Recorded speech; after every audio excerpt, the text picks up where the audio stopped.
Hey guys, I kind of just wanted to make a video real quick, just to kind of I don't really have much of a outlet to talk about issues that I'm kind of going on in my mind, and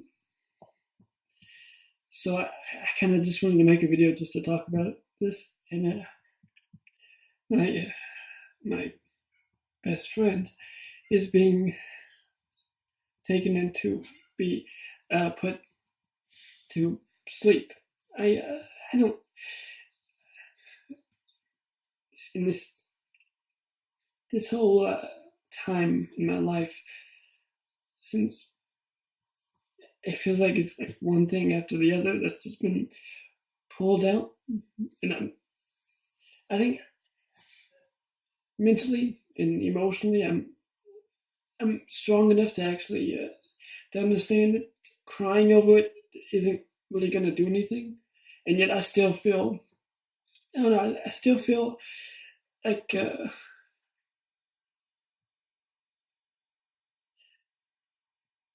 remember. Okay,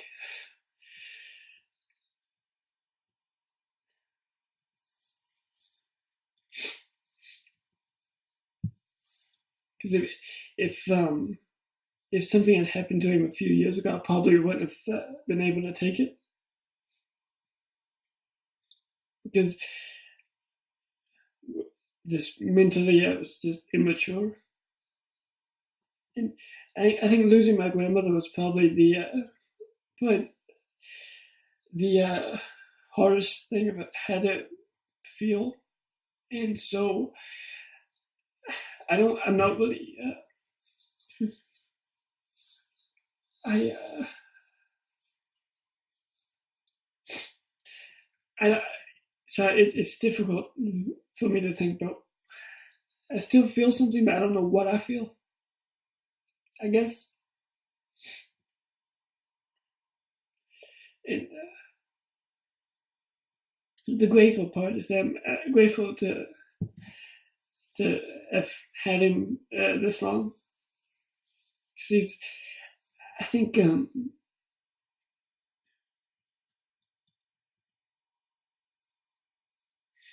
think it was 2015. I think I, I, I, it wasn't 2015. I don't think I was 15 years old, so it was like I was I think I was 15 when I first got him. So yeah,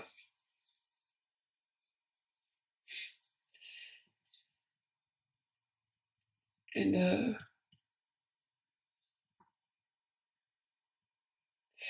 this kind of time in my life, I feel like I'm growing and I'm getting stronger emotionally, so I'm able to kind of take more.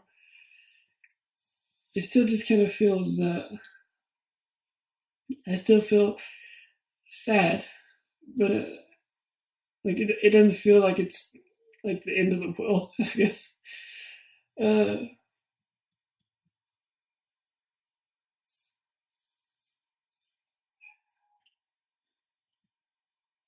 and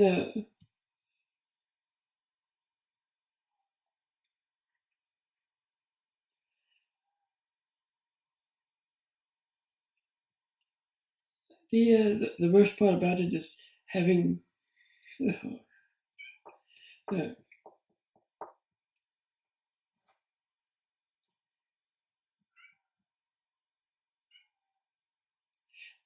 I think the thing that kind of makes it a little tougher is having this dysfunctional family that kind of doesn't really understand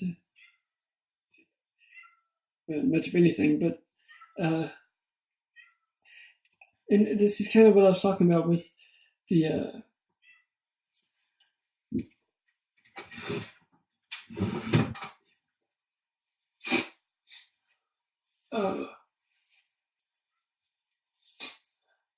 this is kind of what I was talking about with the being emotionally. I was like I wasn't necessarily like strong enough to take something like this a few years ago. I, I remember when I was younger, I think I used to. I, I didn't really understand my grandfather all that much because like like my grandfather would act a certain way. I thought he was doing it out of meanness, or like I was when I was going through puberty or something. I didn't I didn't really. There's a lot of things I didn't really understand, and it's he's still a lot of times he acts very inappropriately, like he'll laugh at inappropriate times, and he'll start making fun of me, and then start laughing right at me, and then and then it'll go 2 or 3 days of just being 2 or 3 days of just being like angry, silent, staring type of upset. And I've grown to kind of understand like what's going on in his head, but it's just odd that that that he'll act a certain way, whether it's because he's going through his own grief, so he puts it off on someone else. And this is the thing about a dysfunctional family. Every single member of my family has these very serious, deep behavioral health problems and mental health problems, and none of them want to address it. I mean, it was I think it was probably a few weeks ago, maybe earlier this month, when a few weeks ago, I don't know, I think it was maybe a month ago, a few months, a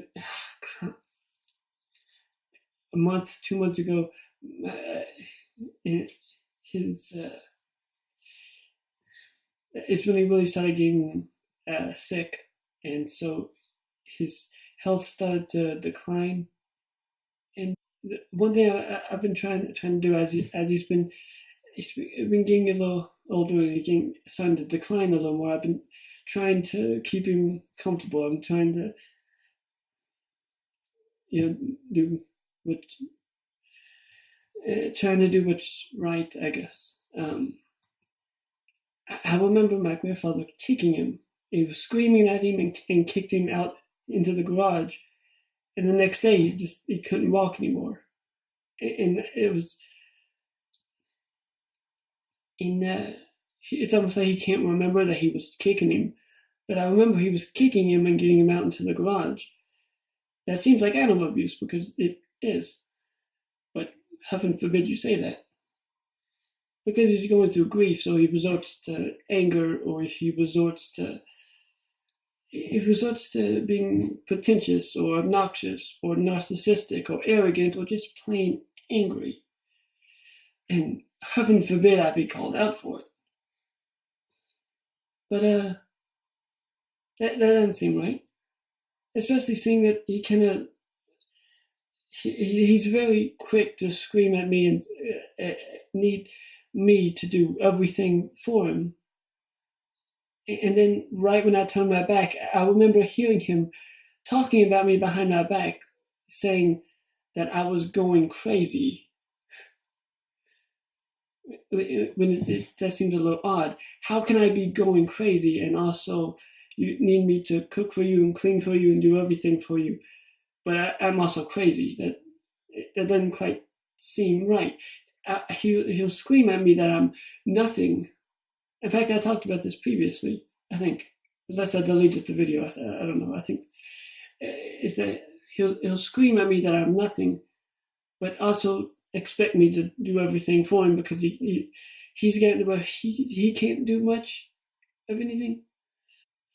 But I'm getting to a place in my life where I'm able to forgive any wrongdoing that's been done to me. If you want to fix your life, if you want to live a different life or live a better life, the first thing you do is to look within yourself. So I forgive people for wasting my time. This isn't, whether it's my dysfunctional family or whether it's toxic people I've dealt with before, or whether it's negative or toxic people I've dealt with before. The important thing is to cut toxicity out of your life, to cut negative people out of your life and then start cutting negative emotions out of yourself. And to understand where those emotions come from as well. And a dysfunctional family is also part of that toxicity. The only thing is, friends or colleagues that are toxic or negative, those people are easy to cut out of your life. It's not a slow process, it's very quickly. You can get them out of your life as quickly as possible so you can get back to yourself. With a dysfunctional family, especially a dysfunctional family that constantly relies on you to be there for them, because something else that helps your mental health is not expecting anything of anyone, not expecting anything of anyone, and not putting your happiness on anyone else. And that's exactly what this dysfunctional family seems to do. It's either every day or every other day I get screamed at that I'm nothing, that I don't matter. But at the same time, I'm also expected to do everything and needed to do everything, because I also do the math exactly where would anyone be if I wasn't here. So it's at the same time I'm nothing, and yet I'm also needed to do everything at the same time, which doesn't make sense. But a dysfunctional family itself doesn't make sense. That's why a dysfunctional family itself is something that you need to cut out of your life, but it's a little more difficult to do. So you can do it slowly and in increments. That's just a little example of how my mind works. I'll start thinking about one thing and then I'll tangent off to a million different subjects. So yeah, it just kind of doesn't really feel too.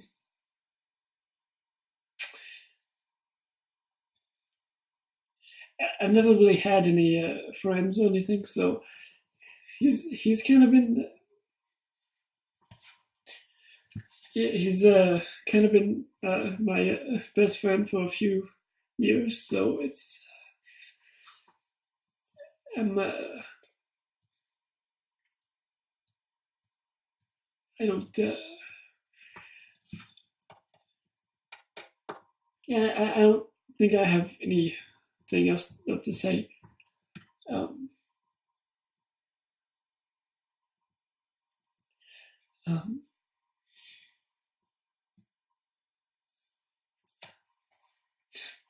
okay.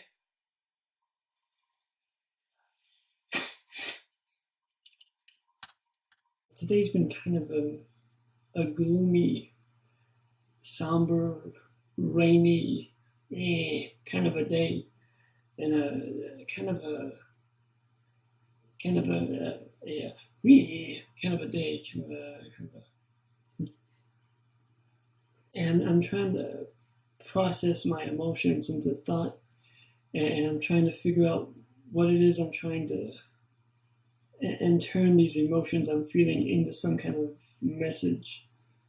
And the only thing I can think of is if everything in this life is nothing more than energy, then the emotions we feel is nothing more than energy. And there are things in this life that we cannot control, but there's one thing that we will always have choice over, and that is our free will, and being able to choose where we go and how we feel and what we do and how we perceive how we perceive other people, how we perceive the world around us, and how we perceive what happens to us.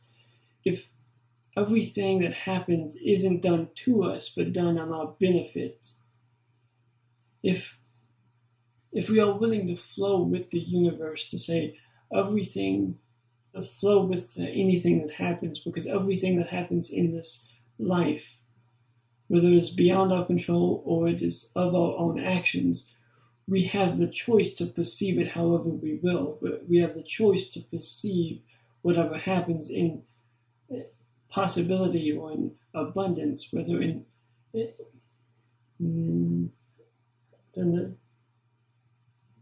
I'm having a difficult time trying to take these thoughts in right here and bring it out this way. There are so many people in this life that have been indoctrinated their entire life that this is the way things are, that things have to be a certain way. So they anchor themselves to make themselves feel comfortable, and then they also have to anchor they have to anchor everyone around them as well, to make these people that have become indoctrinated with the way life is, with the belief that this is the way life is. They have to indoctrinate everyone else. They have to make everyone else anchored as well. And if you allow yourself to be anchored down, then you will sink to the same place that they are. And that's the way. So when someone starts to wake up and start to understand what free will really means, the idea of being free to go wherever I want to go, to do whatever I want to do, to say what I want to say, to be whoever I want to be, to not have to live a life according to someone else, to not have to live a life that I'm not proud of just to get by because that's what you do, is somehow threatening to everyone else because they've indoctrinated themselves. So how dare you indoctrinate? How dare you want to break out of the prison that I've been conformed to, which again is a form of envy, which comes out of the ego. So now how do you respond to this? Are you going to respond with anger and negativity the way they've responded to you, or are you going to respond with flow, with peace? All things are true. If all things are true, your truths are true, but it doesn't have to be true for me. My truths are true for me and doesn't have to be true for you, and that's perfectly okay. As long as there is a carrot in front of us and a fire behind us, there will always be a flame burning inside. There will always. I'm trying to regurgitate this. It's like the thought that I was thinking about it. I'm trying to remember it. I'm trying to at this thought that I was. The important thing that I'm trying to say is the conscious reality that you are experiencing. The conscious reality that you are experiencing in this life. I think that was what I was trying to say. I had this whole riff in my mind that I was trying to remember and stay in the moment and have it come out naturally. Yeah, I think that was it. I feel pretty good about it. I feel like I'm missing something that I can't remember where I was trying to get at. But the important thing, I don't know, but there's something to remember. I think I said what I need to say, and my mind is just blank.